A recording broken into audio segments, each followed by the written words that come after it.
Donc, bonjour à tous et bienvenue. Mon nom est Laure Le Corollaire et je suis une des maîtres enseignantes certifiées formées par Dr et Maître Zhigang Sha. Dr Maître Zhigang Sha habite maintenant dans l'Ouest et partage avec nous tous les sagesses du Tao. Alors, il est le 373e détenteur de la lignée de Pangzhou. Qui est Pangzhou? Alors, tous ceux et celles qui connaissent l'ouvrage du Dao de Jing, écrit par Lao Tzu, qui est l'œuvre la plus imprimée sur la planète après notre Bible, le Dao de Jing, c'est l'œuvre de Lao Tzu. Pangzhou était l'enseignant de Lao Tzu. Donc, cette œuvre du Dao de Jing, c'est vraiment l'ouvrage de référence lorsqu'on veut étudier les sagesses anciennes et particulièrement les sagesses du Tao. Aujourd'hui, la sagesse que j'aimerais partager avec vous, c'est la phrase suivante, qui est le premier verset du texte de Lao Tzu. Et Lao Tzu nous dit, le Tao que l'on peut raconter, que l'on peut décrire, n'est pas le Tao éternel. Le véritable Tao ne peut pas être nommé. Donc ça, c'est très intéressant, n'est-ce pas? Nous sommes à une époque, par exemple, où nous nommons toute chose, on étiquette toute chose.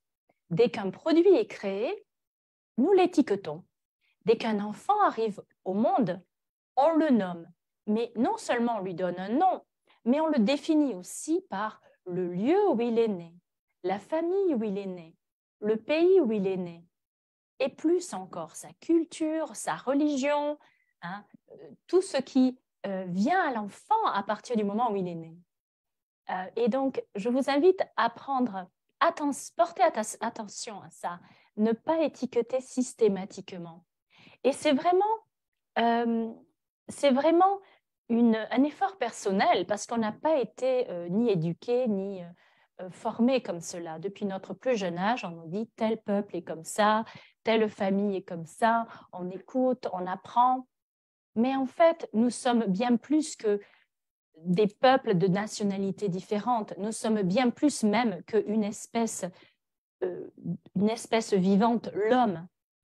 Par exemple, encore une fois, pour côté la science, on sait que dans notre corps d'homme, nous avons à l'intérieur de notre cerveau, plus profond de notre cerveau, des mémoires ancestrales phénoménales qui découlent de l'évolution de l'homme.